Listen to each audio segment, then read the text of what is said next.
There's a sound that anyone who drove America's highways in the 1970s and 80s will never forget. It didn't rumble like a normal diesel. It screamed, a high, tearing mechanical wail that came rolling off the interstate before you ever saw the truck, and once you heard it, you knew exactly what it was.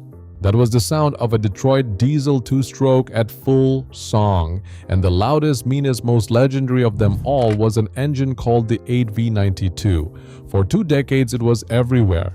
It powered the trucks that built this country, the buses you rode as a kid, the boats working off the coast, and then, almost overnight, it vanished. Not because it failed, because it was too loud, too dirty, and too far behind the rules that were coming. This is the story of the screaming diesel America killed off and the truckers who, to this day, refuse to let it die. To understand why this engine became a legend, you have to understand why it screamed in the first place, because almost nothing else on the road sounded like it. Nearly every diesel engine you have ever heard is a 4-stroke. It fires once every 2 revolutions. The Detroit diesel was different. It was a 2-stroke, which means it fires on every single revolution twice as often. Every cylinder, every turn of the crankshaft, another power stroke, another sharp bark of combustion. Stack 8 cylinders together, spin them up, and those individual barks blurred together into one continuous high-pitched scream. But there was more to it than that. A 2-stroke diesel cannot breathe on its own the way a 4-stroke can. So Detroit bolted a big air pump, called a blower, right on top of the engine, force-feeding it air. That blower spun fast and hard, and it added its own rising mechanical whine on top of the exhaust. The result was unmistakable. Mechanics, truckers, and sailors all called it the same thing, the Detroit diesel scream. You could close your eyes and pick it out of 100 other engines. And for the men who ran them, that scream was not noise, it was music. That scream was born long before the V892. It goes all the way back to 1938. That year, the Detroit Diesel Division of General Motors introduced a brand new family of 2-stroke engines called the Series 71. The number stood for the cubic inches of displacement in each cylinder. These engines were light, tough, and powerful for their size, and they earned an affectionate nickname that stuck for generations. People called them the Jimmy after GMC. During the Second World War, these little screaming 2-strokes went everywhere, into landing craft, tanks, generators, and trucks. After the war, they poured into civilian America by the hundreds of thousands. Detroit kept pushing the design bigger and louder, and in 1974 they launched their most powerful highway 2-stroke family yet, the Series 92. Same screaming 2-stroke heart, but now with 92 cubic inches packed into every cylinder. The flagship was a V8, the 8V92, displacing 738 cubic inches, around 12.1 liters. Later versions added a turbocharger on top of the blower for even more power. It was the biggest, brashest, loudest expression of an idea Detroit had been perfecting for almost 40 years. And it arrived at the perfect moment, and the 92 was not one engine. It was a whole family, built in every size from a V6 all the way up to a monstrous 16-cylinder, and Detroit kept turning up the wick. With a turbocharger and an aftercooler stacked on top of that blower, a Highway V892 could be rated at 445 horsepower, and the hottest versions pushed all the way to 500. Out on the water, marine versions climbed even higher. In the middle of the 1970s, those were serious chest-thumping numbers, and every single one of them arrived wrapped in that unmistakable scream. The 1970s and the 1980s were the golden age of the American trucker, and the 8V92 was right at the center of it. What made it special was not just the sound, it was the way it delivered power. Because it fired on every revolution, the 2-stroke responded instantly. You touched the throttle and it answered right now, with a sharp, eager surge that the 4-stroke diesels of the day simply could not match. It was lighter than its rivals. It revved higher. And it had a reputation for running and running and running. With proper care, these engines could pile up 1,000,000 miles. And when one finally wore out, the simple wet sleeve design meant a good mechanic could rebuild it without losing his mind. So they put it in everything. Heavy trucks hauling freight coast to coast. Its smaller brother, the 6V92, screamed under a whole generation of city transit buses, the soundtrack of growing up in urban America. Out on the water, the 8V92 became a favorite of fishing boats and yacht crews. It moved earth in construction equipment and served in military vehicles, including the heavy Oshkosh trucks that hauled cargo for the Marine Corps.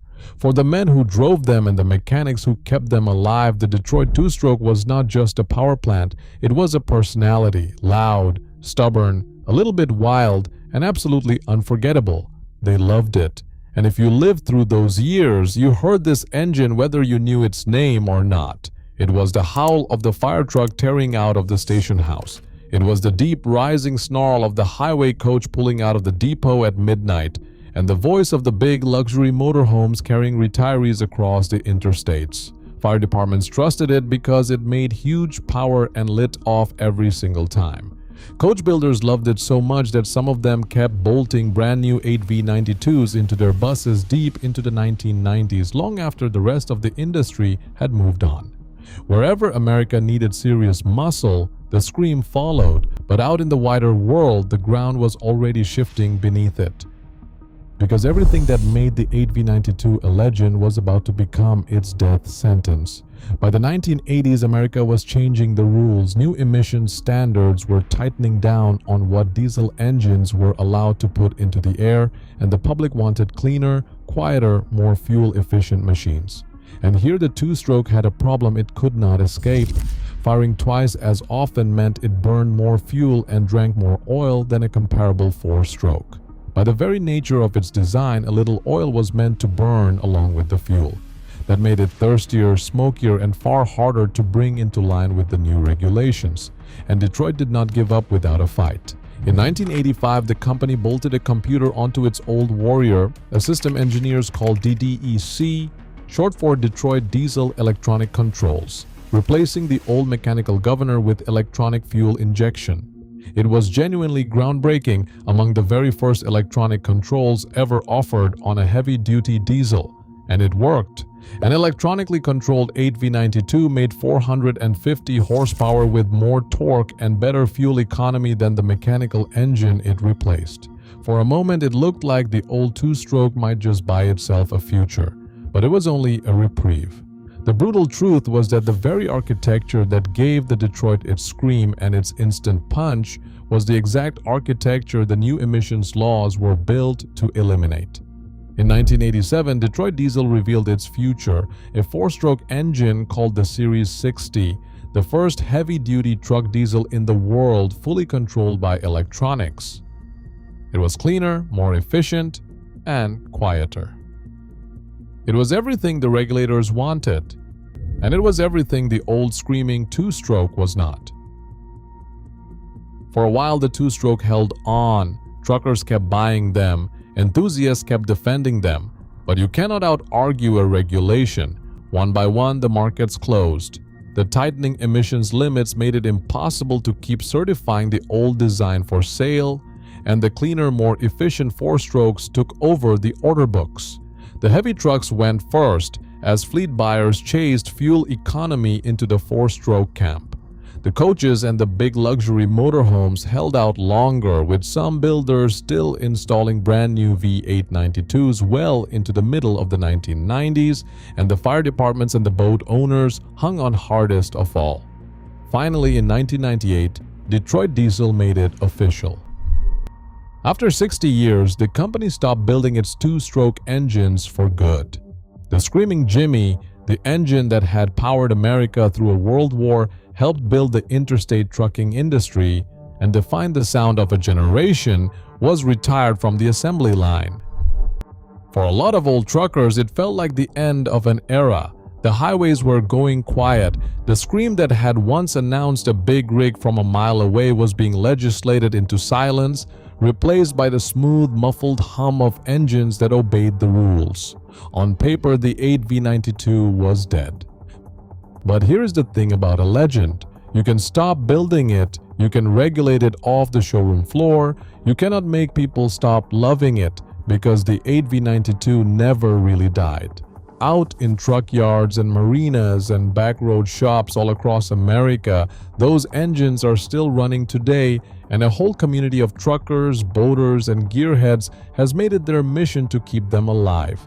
Rebuild kits are still manufactured, parts are still made and traded, worn-out engines get pulled apart, honed and bolted back together to scream another day. Some owners deliberately hunt down an old 8V92 and drop it back into a truck just to feel that instant throttle and hear that sound one more time.